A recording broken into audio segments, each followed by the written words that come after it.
5:40.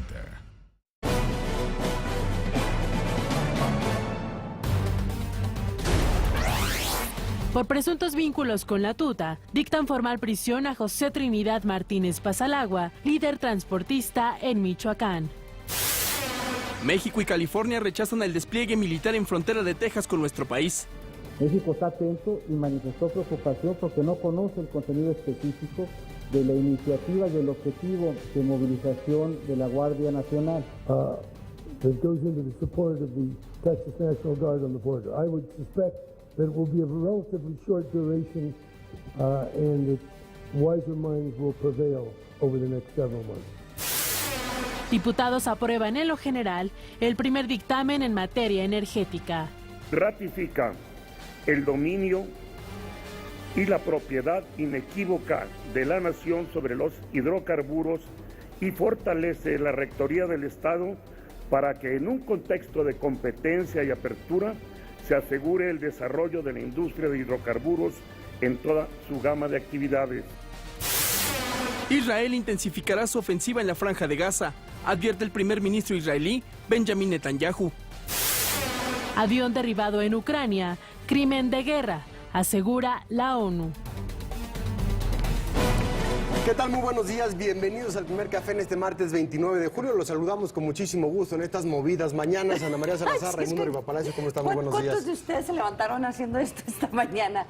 Mucha gente no lo sintió. ¿Lo sentiste? ¿Sintieron el temblor de esta mañana? Se sintió en diferentes partes de la ciudad, pero pregúntale a los veracruzanos y a los poblanos cómo lo siguieron, porque este temblor de 6.4 en la escala de Richter fue a 38 kilómetros al suroeste de Isla Veracruz. Para que tengan una idea de dónde está Isla, se encuentra entre Minatitlán y Veracruz, al norte de Oaxaca, capital, en ese triángulo, pero se sintió muy fuerte en el puerto de Veracruz, se sintió muy fuerte en Córdoba, bueno, ya no llegamos en Puebla, y en el oriente de la Ciudad de México, incluido San Lázaro, donde se suspendieron momentáneamente las sesiones que siguen todavía sobre la reforma energética, y no pasó nada, ningún reporte, en ninguna parte del país reporta absolutamente nada. La Protección Civil en Veracruz dijo desde los primeros minutos que salieron a hacer los protocolos de seguridad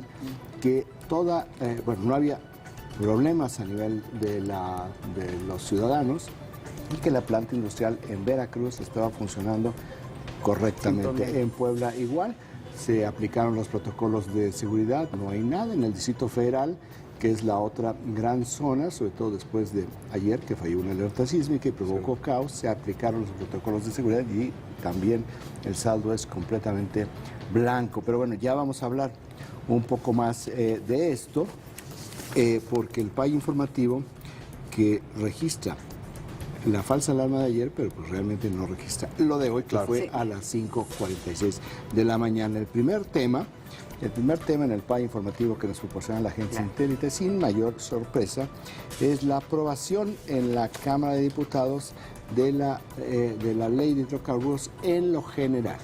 La discusión que se sigue dando en estos momentos es sobre las reservas y la votación en particular. Se aprobó por 330 votos contra 109 ayer la ley de hidrocarburos. El segundo tema tiene que ver con la visita, una visita casi como visita de Estado del gobernador de California, Jerry Brown, de una delegación de 90 personas a México. Habló con el presidente Enrique Peña Nieto y ofreció una conferencia de prensa con el canciller José Antonio Meade, que vamos a hablar un poco más adelante sobre este tema también. El tercero, con 14% de los impactos, es, dicen algunos críticos, una ocurrencia del presidente del PAN, Gustavo Madero, quien anuncia que el PAN va a pedir una consulta popular sobre el salario mínimo el próximo año. Me parece que no hay que hacer ninguna consulta popular sobre el salario mínimo, Sí. porque la respuesta se la podemos anticipar. Sí. De acuerdo con todas las encuestas que nos han realizado, será 120% de los mexicanos a favor de que se realice el salario mínimo. Y a un mexicano loco que no, claro que no quiere que suba el salario mínimo. Bueno, O sea, Sí, es un tema que no tienes que consultar, porque también es un tema también de conocimiento en cuanto al aumento del salario mínimo. Y claro, las afectaciones que cuando puede tener esto, la economía. si fuera vinculado, si estuviera vinculado, si se vinculara a una obligación legal, ya quiero ver el impacto negativo que iba a tener sobre aquellos que en la escala más baja del salario mínimo, porque todo iba a subir y además les iban a transferir todos los costos adicionales del salario mínimo y además los ajustes empresariales en su planta laboral para poder cumplir con lo que le manda una ley. Bueno, pues eso es lo que quiere el PAN, una consulta popular sobre el salario mínimo el próximo año. El cuarto tema, con 11% de los impactos, es lo que declaró ayer el secretario de Hacienda, Luis Videgaray, sobre las críticas respecto a la propuesta y prácticamente aprobación de que se transfieran poco más de 2,000 millones de pesos de pasivos laborales de Pemex, que dejen de estar en Pemex y que se vayan a otro lado. Lo que dice el secretario de Hacienda es que aquellos que están diciendo, bueno, ¿por qué vamos nosotros ahora a pagar? Dice, no, ya era deuda, era deuda de Pemex, por lo tanto ya se pagaba. Se cambian de lugar, sigue siendo un tema polémico, todavía falta la definición de, bueno, ¿y a dónde va a ir? ¿Cómo se va a hacer? ¿Cómo va a ser que nos muestren el desglose? Si van a pasar a ser pensionados en el SAR. ¿Y cómo garantizar que no siga subiendo esa deuda? O sea, porque si una vez que lo asume el gobierno, porque está revisando yo cómo se manejan, porque se llaman bailouts, es un sistema de tratar de proteger las empresas. Entonces, yo creo que esa es la gran preocupación, de asegurar que no siga subiendo. Pero esa no era la crítica. No, la crítica es de que vamos a pagar y dicen, no, ya está pagado. No va a haber un nuevo pago, ni mucho menos. No es el caso de los bancos, ¿verdad? Aquí es un asunto totalmente diferente. El quinto tema es algo que mencionábamos hoy. Hoy hubo un sismo sin alarma, ¿verdad? El sismo sin alarma se debió a que las alertas sísmicas están sobre el Pacífico, no sobre el Golfo de México. Por lo tanto, no hay ninguna alerta sísmica que registre un temblor o un terremoto en el Golfo de México, como fue el caso de esta mañana. Pero ayer la aplicación privada Sky Alert, a las 12 del día, con 16 minutos, activó la alerta sísmica. Hubo desalojos en la Ciudad de México y resultó una falsa alarma. Ya el gobierno del Distrito Federal está viendo con esta empresa. Y reiteró que no es una aplicación oficial, porque ellos toman la información directamente del CIRES, de este centro, y finalmente es lo que contacta. Sky Alert está diciendo la culpa es de CIRES, y CIRES dice, no es cierto. El problema nuestro no fue. Vean ustedes en sus propios... no fue decir es que no sonó la alarma sísmica. En su software, efectivamente, no fue así. Bueno, pero sin embargo esto es muy importante por lo que genera en términos, no nada más en términos del pánico de la población, sino que también te para el aparato productivo. Claro. Y te genera una serie de gastos que tienen que ver con los protocolos de seguridad. Nunca van a escatimar en esto, siempre a la menor provocación salen. Pero tendría que haber algún tipo de rendición entonces para Sky Alert en ese sentido, ¿no? Entendiendo que es una aplicación que tiene más de 250,000 suscriptores en las redes. Eso es lo que está viendo el gobierno del Distrito Federal, porque ya hubo otra aplicación, ¿se acuerdan? Una aplicación también, una empresa privada que tenía una aplicación que falló y que no se volvió a levantar.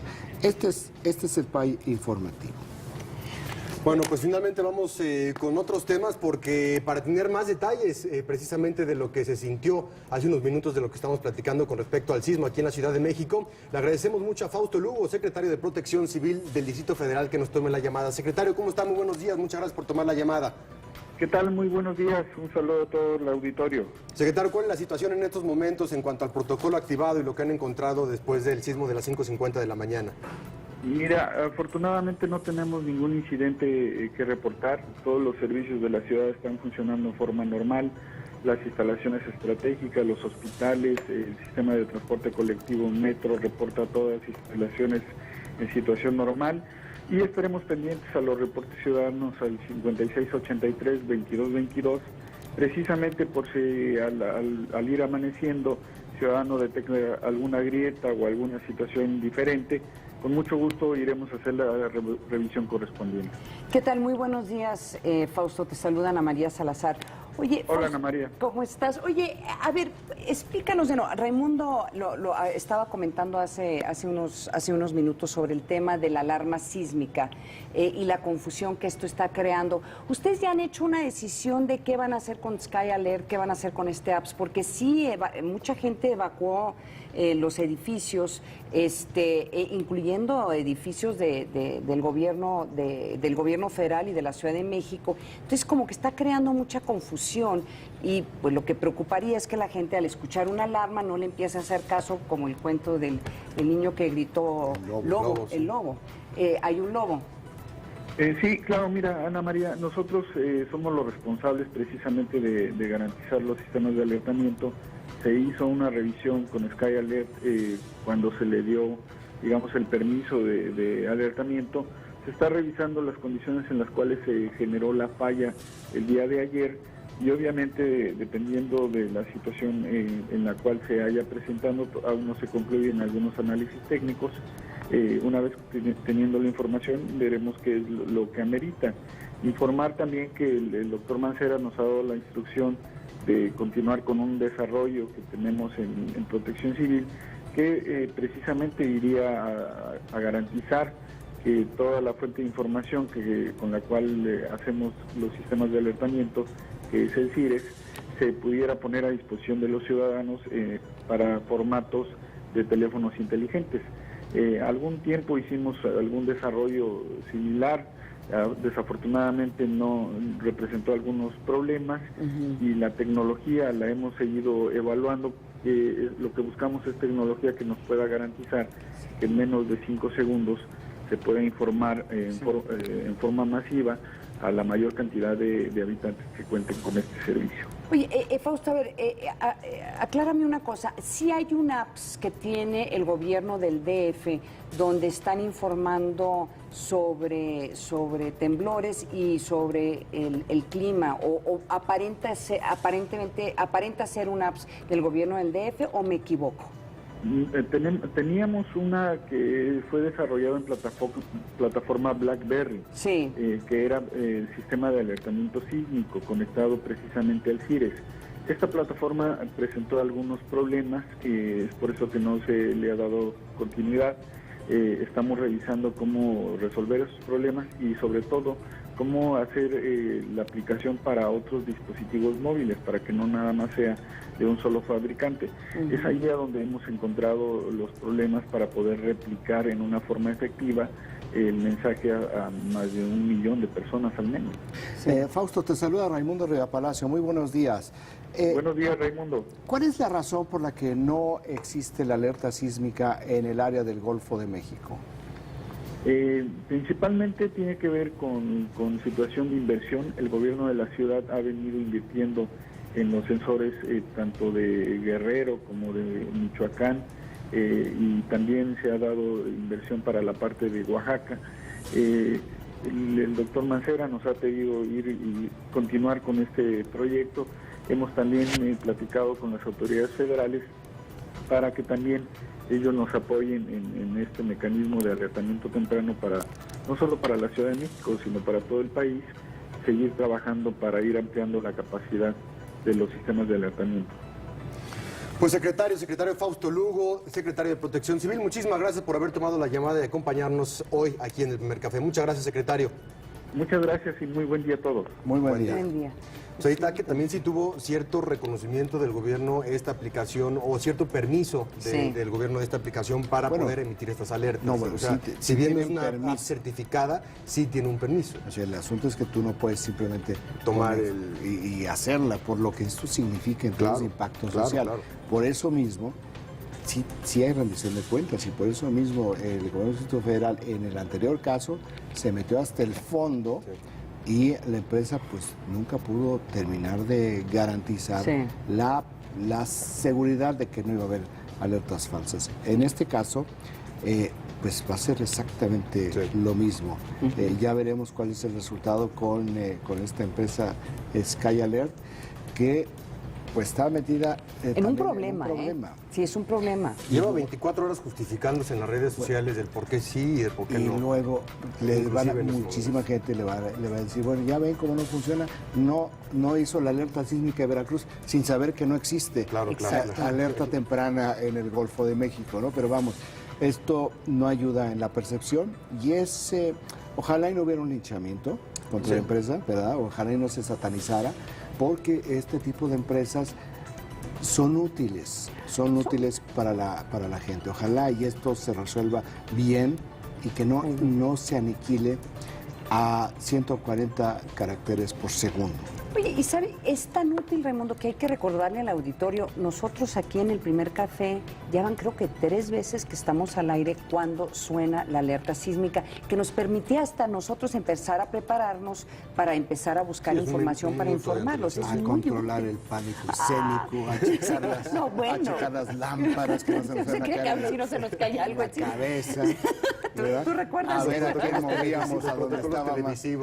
No, y hay que decirle al auditorio, sí, porque el instinto es agarrarte y empezar a correr, que nuestra responsabilidad es quedarnos aquí a continuar aguantándome a Raimundo Riva Palacio, sobre todo. No, pero sí hay, le preguntaba sobre el otro apps que se llama Alerta Sísmica DF, que es otro apps completamente de Sky Alert, que yo pensaba que estaba patrocinado por el gobierno del Distrito Federal y no es, se te da información del clima y te informa sobre algún sismos, pero no, se supone que tiene una alarma, nunca me ha funcionado, entonces por eso... Hay una aplicación del gobierno del Distrito Federal en el cual incluyó en algún momento el tema de la alerta sísmica. En cuanto empezaron los problemas, lo bajaron, lo quitaron y esa aplicación sigue arriba, pero ya no tiene el servicio de la alerta sísmica. Sí, ese es el que estoy mencionando. Bueno, pero fue 6.4, ¿tú lo sentiste? 6.4 se sintió. Yo no lo sentí, ¿tú lo sentiste? Yo tampoco. Pero pues, creo que todos vivimos en el poniente de la ciudad, vino del otro lado. Sí. Del otro lado y fue a 419 kilómetros de la Ciudad de México. ¿Verdad? Entonces, nosotros no lo sentimos, pero ¿qué tal en Veracruz? Sí, ¿qué tal en Puebla? Afortunadamente todo está perfecto en todas las entidades. Adicionalmente, Oaxaca también reportan preliminarmente todo tranquilo. Luis Felipe Puente, el director de Protección Civil del Gobierno Federal, desde temprano, sigue siendo temprano, reportó sin novedad. 7 de la mañana con 17 minutos, vamos a nuestro primer corte aquí en el Primer Café. No se vaya porque regresamos con mucho más. Escríbanos a las redes sociales. Corte, regresamos.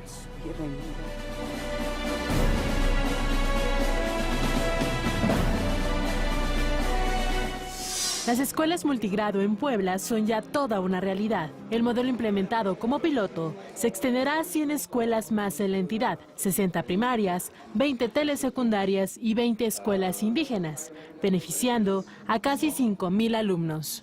Las expectativas de Dani son conocer más sobre este programa de Escuela Nueva para mejorar el trabajo dentro de nuestras escuelas. En esta escuela de Tlatlahuitepec se capacita a 220 profesores con el taller de inducción al programa de aprendizaje multigrado. Nos va a dar muchos elementos para poder organizar el trabajo y atender a los niños con más, de una manera más sistematizada. Irma tiene 10 años de experiencia y sabe de la importancia de implementar el nuevo sistema. Se refleja mucho en el interés, la participación, la integración de los grupos.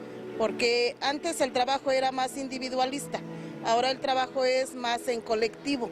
Se puede decir que el alumno tiene más interés por descubrir más allá de lo que tú le puedas decir. Todos sabemos que las escuelas multigrado son de las más necesitadas y con este nuevo modelo vamos a ver cómo estas escuelas van a despegar desde el punto de vista académico sin lugar a dudas. Fundación Azteca aportará 3,650,000 pesos para asegurar la continuidad y fortalecimiento de la escuela multigrado, que hasta el momento ha dado excelentes resultados. Proyecto 40.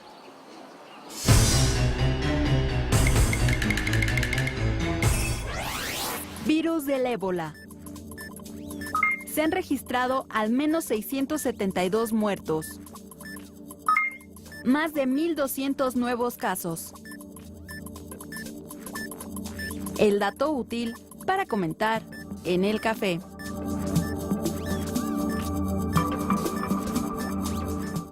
Estoy impacatada. Un espacio libre de protocolos. Farándula 40, miércoles 22 horas. Proyecto 40. Estamos de regreso en Platicando. ¿Qué me pasa? Que me faltó algo, ¿verdad? Platicando con Alasraqui, martes 22 horas. Proyecto 40. Hey, I'm Rick Dale, and I'm inviting everyone out there to watch Proyecto 40 and the American Restoration. Viernes, 22 horas. Proyecto 40. México es más que una palabra, es la suma de lo que hace a uno de nosotros. Detonamos sumarle a México nuestro talento y nuestra fuerza para lograr un mejor presente. Amarse es construir, fortalecer. México es más. Súmate. Instituto Nacional Electoral, INE. El panorama informativo desde el ángulo de la opinión y la experiencia. Informativo 40 con Pablo Iriar. Lunes a viernes, 14:30 horas. Proyecto 40. Cada día vive un estilo de vida diferente. Porque la vida es cine. Viernes, sábados y domingos. Proyecto 40. Antes de nuestro origen étnico, características físicas, forma de vida, sexo, edad, discapacidad, condición socioeconómica, condición de salud, embarazo, lengua, religión o diferencias de opinión, somos mexicanos. Para evitar la discriminación, estamos promoviendo reformas y leyes. Cámara de Diputados, 62ª legislatura. Para estos tres personajes, la vida sin un debate no tendría sentido. Así que decidimos que los miércoles tuvieran un espacio para confrontarse cara a cara. El comisionado de Michoacán funcionó no por los recursos, sino tenía... ¿Cuántos recursos le dieron? Nada. Oye, le dieron todo el apoyo del ejército. Le dieron todo el apoyo de la Marina. ¿Tú te refieres a dinero? Contrastes 40, el debate que necesitas para formar tu opinión. Miércoles 23:30 horas. Proyecto 40. Bienvenidos a La Otra Aventura, un espacio dedicado al mundo de los libros. Martes, 22:45 horas. Proyecto 40.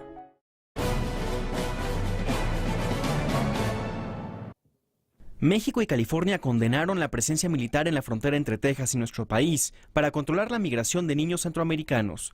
De visita en nuestro país, el gobernador Jerry Brown dijo que eso no ocurrirá en su estado. Los Unidos de México ha sido claro y puntual.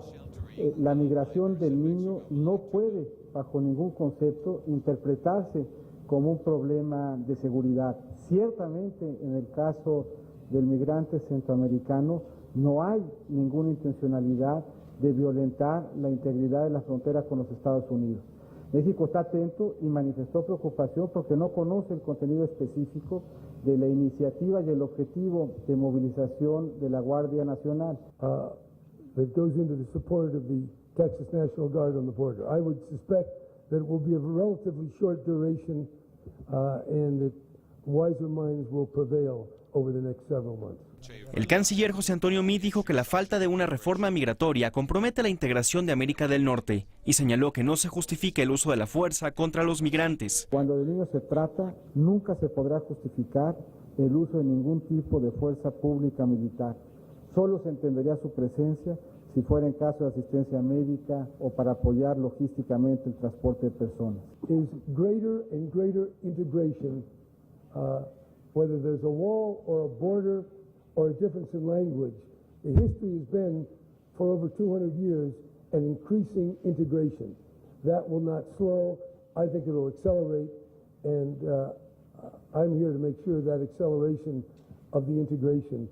México y California firmaron además un memorándum de entendimiento para combatir el cambio climático y buscarán una mayor integración comercial y fomentar las inversiones entre nuestro país y el Estado norteamericano. Regresamos con nuestros analistas a la mesa de El Primer Café. Oye, mira, esta conferencia de prensa tiene una lectura paralela que es explícita, pero que no está registrada en los medios. Lo que hicieron ellos dos, el canciller y el gobernador, fue una crítica terrible al gobernador Rick Perry de Texas. Esto que señala con una voz suavecita el gobernador Jerry Brown diciendo no a la militarización y yo espero que la cordura prevalezca, es como diciéndole el gobernador Perry es un insensato, iba a ser más cuidadoso. Y el planteamiento del canciller José Antonio Meade sobre la militarización de la frontera tiene una doble lectura. Primero es atajar la discusión creciente en Estados Unidos que el tema de la migración es un asunto de seguridad nacional. Dicen que no lo es, pero al mismo tiempo se está fijando una política interna para México.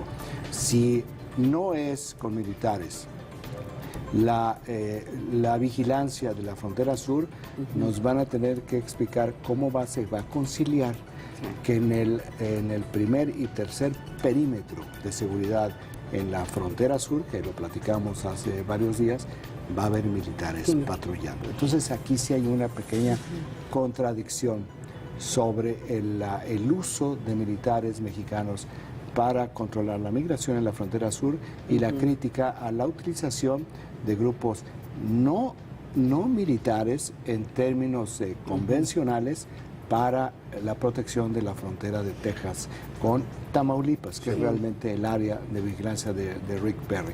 Esa es la parte que creo que hay que rescatar completamente de estas conferencias de prensa, porque las conferencias de prensa normalmente suelen ser de lugares comunes o de, que le llaman en los medios electrónicos, de soundbites, pero aquí hay cosas muy importantes en ambos casos. Uno es lo que ya sabemos que dice el gobernador Jerry Brown, por supuesto que no vamos a militarizar la frontera, platicamos ayer, no hay necesidad, tienen un supermuro, entonces esto se le reduce. Pero además el gobernador Jerry Brown va por su cuarto término como gobernador de California, algo inédito en la política de Estados Unidos, y también hay que decir que pues tiene las posibilidades para que él gane. Su preferencia de voto es superior al 60%. Ahora, hiciste un comentario ahí que sí es presidenciable. Sí, también se empieza a hablar, ¿no? Es que tiene 74 años, va a tener 78, pero 79. Ni siquiera es eso, Raimundo. El problema de Jerry Brown es que es más liberal que los liberales. Sí. En un mundo, en un país como Estados Unidos, en donde está muy dividido el voto hacia los extremos, ¿sí? Entonces están hablando de que quien vaya a ser el siguiente presidente de los Estados Unidos, que lo quiere ser Hillary Clinton, y las encuestas demostrarían que ella debería de ser el presidente, por lo menos a estas alturas, pero no es suficientemente hacia en medio de todos estos votos que están muy divididos. Y dos, uno diría, bueno, ¿y por qué no de vicepresidente, que sería una persona? El problema que tiene California es que es tan liberal y tan demócrata, y que siempre votan como demócratas, que nunca los consideran, o sea, no te da nada meterlo como vicepresidente.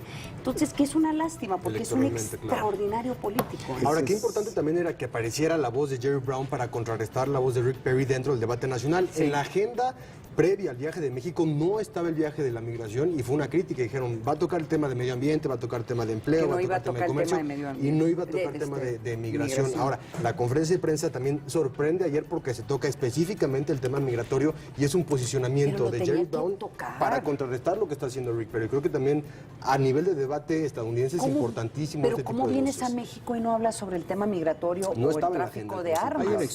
Hay elecciones intermedias, ¿no?, en Estados Unidos. Sí. Y en la California ya tiene en los hispanos su principal grupo demográfico y social. Los hispanos representan 39% de la población en California.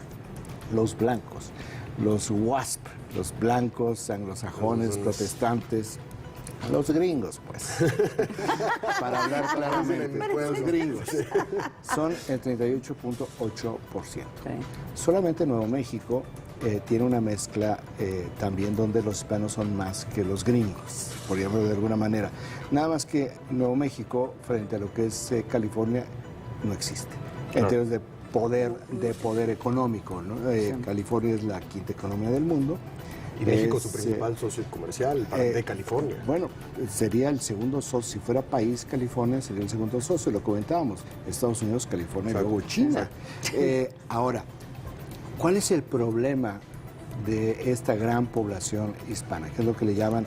Que son los políticos hispanos en California, son pesos ligeros. Hay un problema real que tú lo mencionaste. California es demócrata. Sí.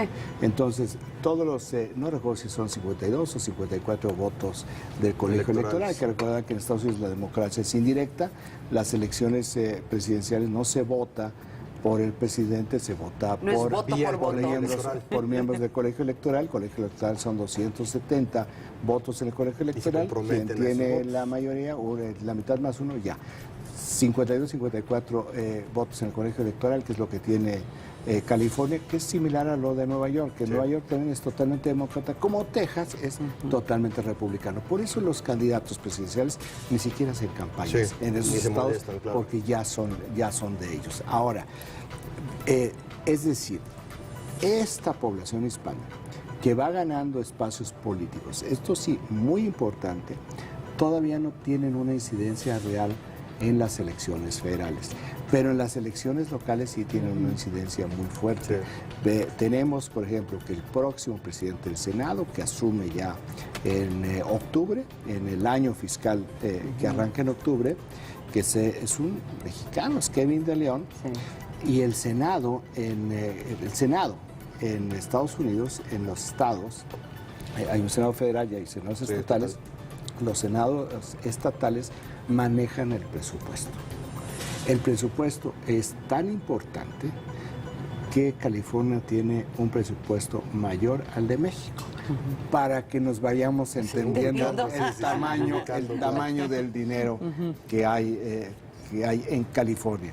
Entonces, si bien en el balance general no tienen un impacto todavía los hispanos, en este caso los mexicanos que componen la mayor parte de estos hispanos en la política nacional, cuando vemos en estos grandes estados que podrían modificar una elección, pero no la modifican, por lo que acabamos de platicar, a nivel estatal sí van teniendo una influencia cada vez mayor. Va a ser interesante y es a veces tan difícil entender la política interna de los californianos, porque hay que recordar que antes de Jerry Brown, ¿quién era el gobernador? Arnold Schwarzenegger, o sea, que era un gobernador republicano, pero muy liberal, pero no dejaba de ser un gobernador republicano. Entonces también tienen estos brotes de locura que también hay que reconocérselos. Bueno, creo que brote de locura nada más con Arnold Schwarzenegger, ¿verdad? También tuvo un intento fallido como alcalde, Clint Eastwood. Que vaya que hay reaccionarios. Yo por eso digo, yo nada más quiero ver el Clint Eastwood de las películas, porque políticamente es un desastre. Es como John Wayne. Y comparando precisamente a Arnold Schwarzenegger con Jerry Brown, hoy el periódico LA Times, que es el más importante de California en ese sentido, hace una crítica al gobernador porque viajan con él una comitiva de 88 entre cabilderos y empresarios y demás. A los empresarios les cobraron $5,000 por poder asistir al viaje y estar junto al gobernador. Entonces es una especie de poca transparencia que también está criticando la prensa en este viaje.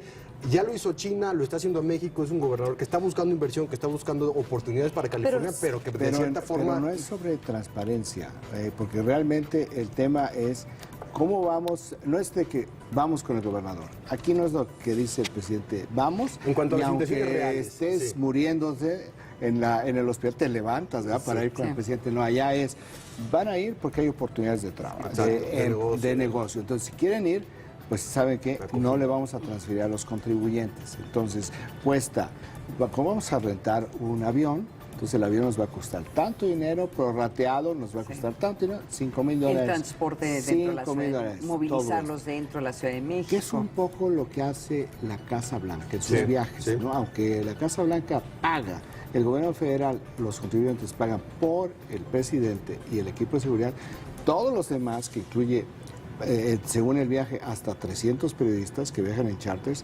todo eso se cobra. Lo tienen que pagar. Se cobra, y en el caso de la prensa que viaja con el presidente de Estados Unidos, el costo del avión es primera clase más 10-15% de recargo. Y por cierto, te tratan como chicken class. A ver, ¿quién sabe? Porque yo la última vez que vi cuando vino el presidente, las comidas que les daban en los hoteles, y, o sea, sí los apapachan, ¿Al pool de periodistas dices? Al pool de periodistas de la Casa Blanca, sí los o sea, les dan de comer, les dan de... Yo no estoy diciendo que no te den de comer, todo eso lo pagas, porque quiero. No, cuando digo es que te vas en chicken class, pues es sí, porque es un avión y nada, estás pagando 10% por encima. Por un asiento muy por normal. encima, y además... es un asiento normal y estás rodeado de todos tus compañeros. Ahora, que no se han bañado, que están viajando. Caen los guacales ahí que trae el corresponsal de la NBC. O sea. Y todo ahí escondiéndose para que no le lean las notas y que no les ganen que no les vayan a ganar la portada. No, sí, también. Ahora, los legisladores de California viajaron con fondos de sus campañas, viajaron con fondos propios de los contribuyentes también, de lo de ellos. De sus campañas propias. Donde tienen que rendir cuentas. Exacto, ¿verdad? Entonces, sí, claro. No, aquí realmente no hay un asunto de opacidad. No. Aquí Los Angeles Times, porque no quiere a Jerry Brown. Los Angeles Times es republicano. Sí. Y ha sido históricamente republicano. Pero sí es interesante la crítica porque estás comprando, básicamente lo que están insinuando es que si tienes dinero, compras para estar cerca del gobernador. En un momento en el que California lo hace también en el empleo, o sea, a eso se refiere, pero sí, por supuesto, la crítica siempre periodística republicana va a ser mucho más férrea. Aquí vienen varios empresarios, estoy haciendo una defensa de la comitiva, vienen varios empresarios... Del capitalismo salvaje, estás defendiendo el capitalismo salvaje, Raimundo. Imperialismo. Yo estoy con Monsieur Yankee Pickett. Vienen, por ejemplo, empresarios que están muy interesados en energía, pero en energía solar. Sí, claro. Hay que recordar que California es, yo creo que la vanguardia de la energía eólica. Entonces, vienen empresarios para ver oportunidades de este tipo de empresas. Vienen agricultores, vienen empresarios de la agroindustriales. Sí. California también es un estado maravilloso. Claro, cuando uno ve los mapas satelitales entre el sur de California y el norte de México, dice, ¿y qué es lo que sucedió con la tierra? Bueno, pues tiene que ver con todas las técnicas agroindustriales, tiene que ver con recursos, ¿no? Los sistemas de riego. Y vienen también inclusive empresarios vinculados con la tecnología. Entonces, esto es lo que viene, pues esta gran delegación con el gobernador Jerry Brown. Bueno, pues precisamente quien se encuentra en nuestro país es el senador de California, Kevin De León. ¿Qué tal? Muy buenos días, senador. ¿Cómo está? Muchas gracias por acompañarnos en el primer café. ¿Qué tal? Muy buenos días. Un abrazo muy fuerte, un saludo muy caluroso a todos los televidentes aquí en la Ciudad de México. Muchas gracias, senador, igualmente. Senador, muy buenos días. Lo saluda Raimundo Riva Palacio. Y, senador, usted ya va a asumir la presidencia del Senado en este otoño de este estado muy rico y muy fuerte, senador.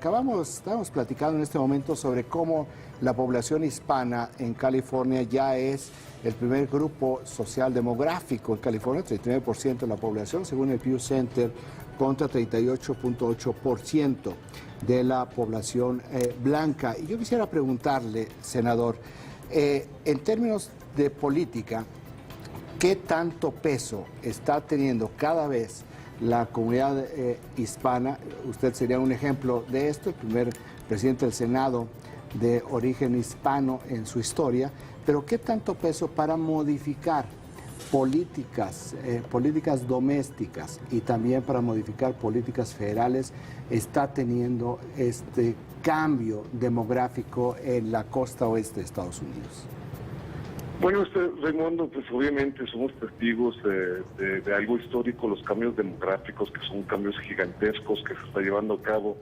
La octava potencia mundial que está haciendo nuestro vecino, es el vecino de ustedes, la República Mexicana, el Estado de California, ha incrementado los números de legisladores de origen mexicano y de origen centroamericano.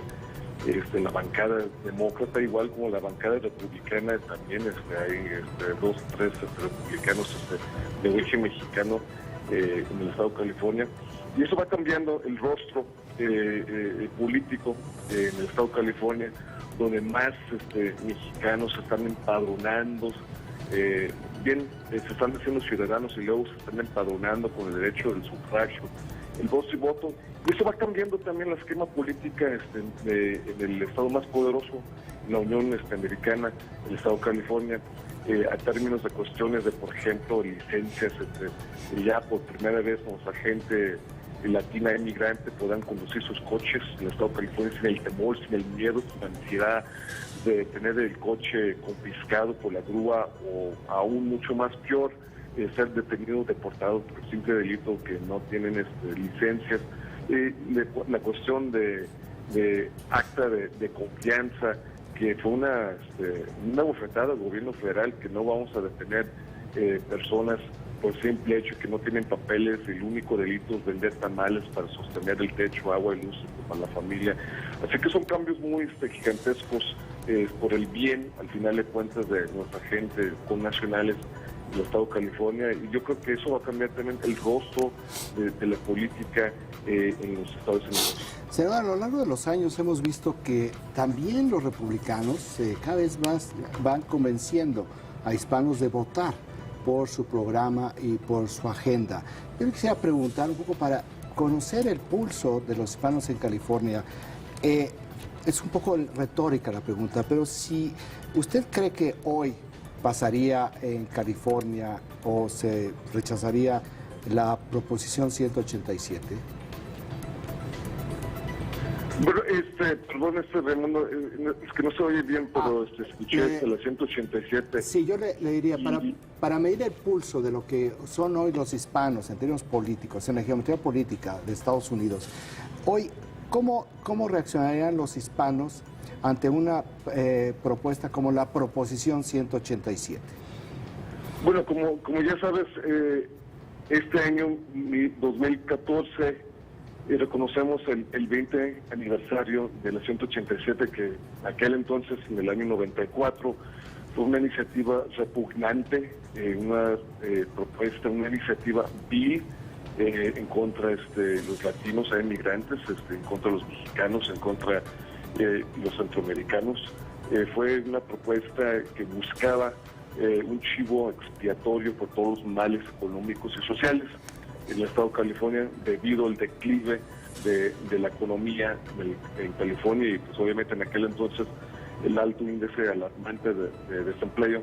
Pues los políticos, en este caso en particular de la ala más extremista del Partido Republicano en aquel entonces, buscaron un chivo expiatorio. En este caso culparon al mexicano y al migrante de todos los males. Bueno, eso fue hace 2 décadas y reconocemos el 20 aniversario de la 187. Y yo creo que el latino, el mexicano ahora empadronado, ha ganado su espacio político con el sudor de su frente, porque son contribuyentes a las arcas presupuestales a nivel local, estatal y federal. Y la 187 hoy día no será posible en el estado de California. Quizás en otros estados fronterizos, por ejemplo, el estado de Arizona o el estado de Alabama.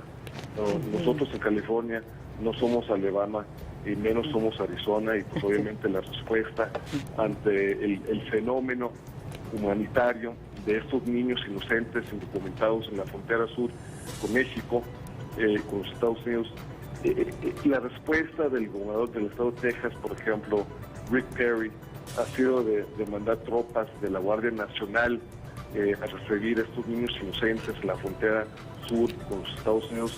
La respuesta nuestra, a través de nuestro gobernador, Jerry Brown, y también de los legisladores demócratas, incluso algunos republicanos también nos han apoyado también, que de origen latino, la respuesta es que tenemos que hacer todo lo posible para el bienestar de estos niños. Así que es una respuesta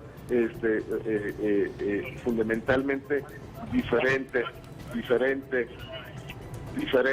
con hace 2 décadas.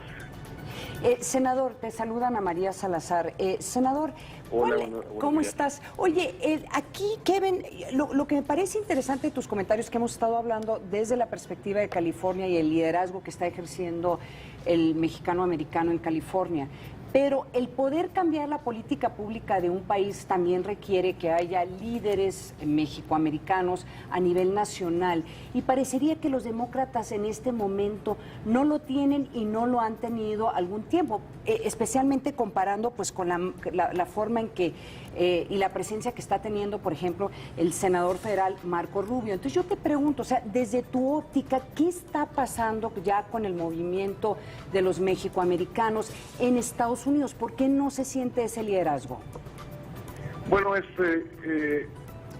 una pregunta muy difícil para mí para contestar. No soy politólogo de los asuntos políticos, obviamente, a lo largo y ancho de la Unión Americana, pero yo creo que estamos sembrando hoy día las semillas de nuevo liderazgo, jóvenes, particularmente en el estado de California, van a ser los líderes emergentes a nivel nacional, debido a que en California sale siendo la última potencia mundial. Somos los líderes a nivel nacional de cambio climático, cuestiones de migratorias, fondos escolares, etcétera, etcétera. Yo creo que estamos sembrando semillas de un nuevo liderato que mañana se va a cosechar, y vamos a ver en el futuro no muy lejano un liderato nuevo a nivel nacional de jóvenes de origen mexicano, de padres mexicanos, o en fin, líderes nacidos en la República Mexicana que van a destacarse a niveles escaños, a nivel estatal y también a nivel nacional. Senador, por último, y agradeciéndole muchísimo que nos haya tomado la llamada, una última pregunta. En cuestión federal, el presidente Obama ha tenido muy poca maniobra con respecto a la reforma migratoria, le quedan 2 años también de su presidencia. A nivel estatal, y ya lo platicaba usted hace unos momentos, los pasos que está tomando, por ejemplo, California para hacer, si no una reforma local, sí poder proporcionar una mejor vida para esos migrantes. ¿Qué es lo que está ocurriendo a nivel estatal que pueda contrarrestar la inactividad de esta reforma migratoria a nivel federal, senador?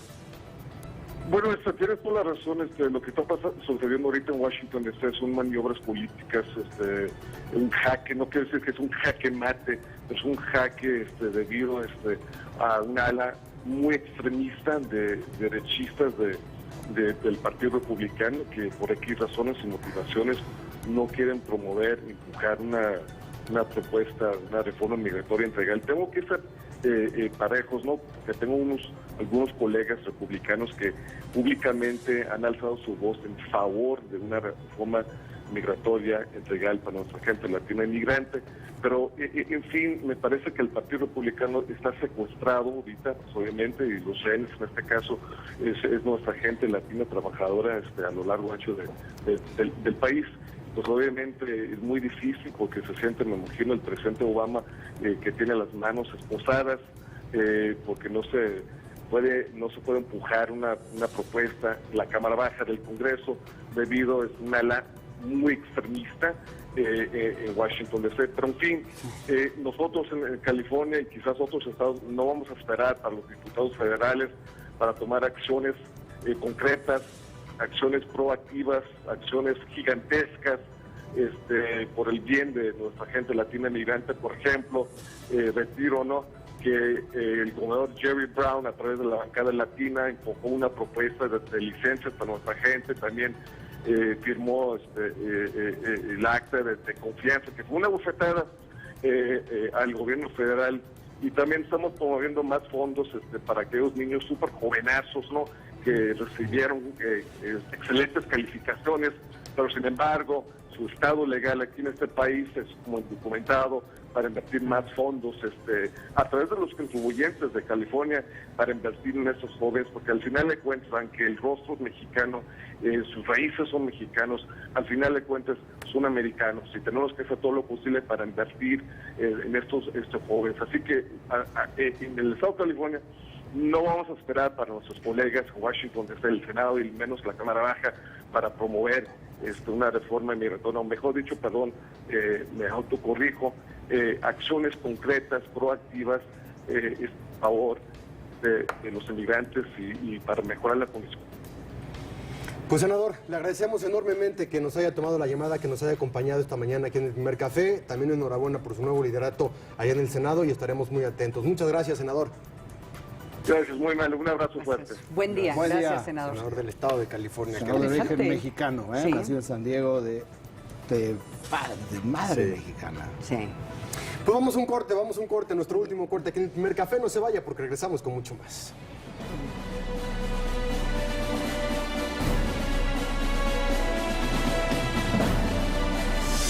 La ciudad de San Francisco, California, se prepara para recibir al festival Mexayam, que se celebrará del 31 de julio al 5 de agosto en el Yerbabuena Center for the Arts. Pues Mexayam es un festival de arte, de ciencia, de teatro, de baile, de danza, de música, de cine. ¿Para quién? Para la comunidad hispana. A lo largo de 4 días, el festival contará con la participación de algunos de los artistas más representativos e innovadores de México en diversos géneros y tendencias, así como conferencias de mexicanos reconocidos en sus campos de especialidad a nivel mundial.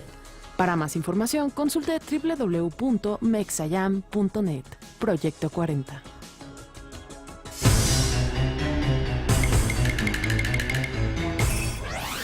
Muertos por el virus del ébola.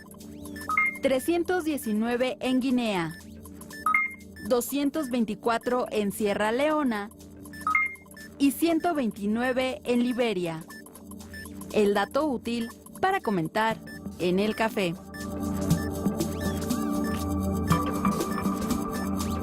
...10 de agosto, 1994. El paciente que asegura tener un show de famosos en internet en el futuro... presenta un caso de esquizofrenia. Platícame, Félix.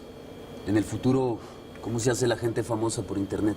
No sé, escribiendo, subiendo fotos, grabando videos desde su celular. Ah, grabando videos desde su celular.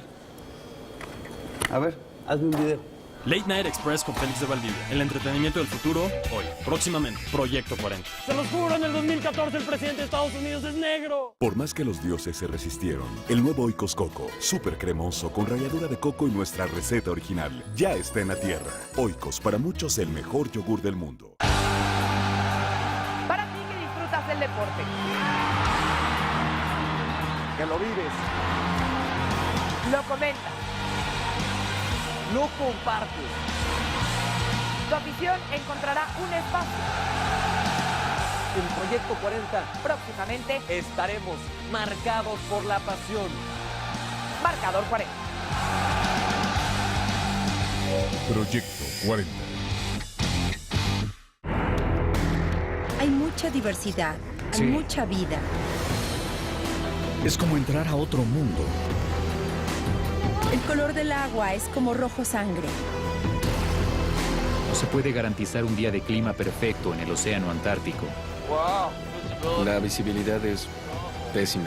Conoce los secretos más profundos del Océano Antártico. Fusión salvaje, martes 19 horas. Proyecto 40.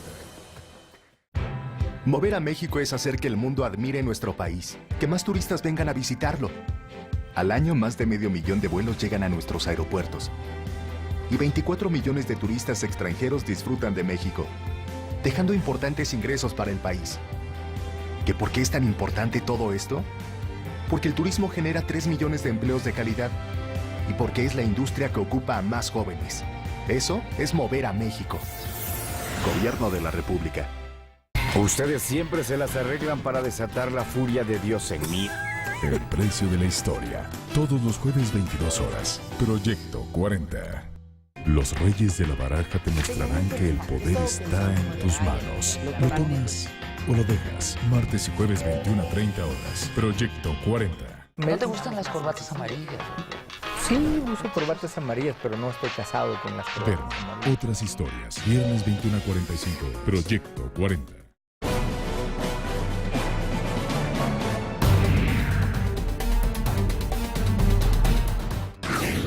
Inicia la cuenta regresiva para el pago de la deuda argentina. Mañana vence el plazo para que el gobierno de Cristina Fernández de Kirchner pague los títulos reestructurados de su deuda. De no hacerlo, el país sudamericano entraría en un default técnico con consecuencias imprevisibles para su economía. Sin embargo, una orden del juez de Nueva York, Tomás Greza, ha congelado el pago de $539 millones hasta que Argentina concluya el proceso de negociación con los denominados fondos buitre. Estos rechazaron reestructurar la deuda argentina y piden que este país les abone la cantidad de $1.500 millones. Pero si Buenos Aires acata el fallo judicial y paga a los fondos buitre, la reestructuración de la deuda podría quedar invalidada por la cláusula Rufo. Esta norma establece que si Buenos Aires ofrece una mejor propuesta a quienes rechazaron negociar su deuda, también debe darles mejores condiciones a quienes sí aceptaron reestructurarla. Esta compensación podría alcanzar los $120 millones, cantidad 4 veces superior a las reservas de divisas del Banco Central argentino. El gobierno de Cristina Fernández sostiene que no podría asumir semejante adeudo. La recesión económica que atraviesa esta nación desde finales de 2013 se ha visto reflejada en la población. De acuerdo al diario El País, los precios del consumo suben a un ritmo del 32.2%, mientras que el aumento salarial alcanza el 29.7%. Además, indica que entre abril y junio de este año cayeron la industria, la construcción y el comercio. En el sector automotriz, las cadenas de montaje han despedido a 500 personas y suspendido temporalmente a 12.000 obreros. Ante este panorama, el gobierno argentino aguarda una resolución favorable en el pago de su deuda. Regresamos con nuestros analistas a la mesa de El Primer Café. A ver, ¿por qué es esto importante? Es importante porque si esto no lo resuelve Argentina, tiene que 2 días, es el 30 de agosto la fecha en donde tiene que, o llegan a un acuerdo a estos deudores. Se va moratoria. Se va moratoria. ¿Y eso qué implica para Argentina? Implica que no va a tener acceso a préstamos internacionales y los pocos préstamos que les van a hacer les va a costar muchísimo. Ahora, también hay otra parte de la historia. Sí. Es un juez federal.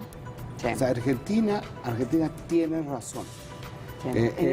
No pueden, aquellos que actuaron de buena fe, con buena voluntad, con esta provisión de que si antes tenían el dinero, no se iba a pagar a los acreedores que no actuaron de buena fe, si no se les dan las mismas condiciones.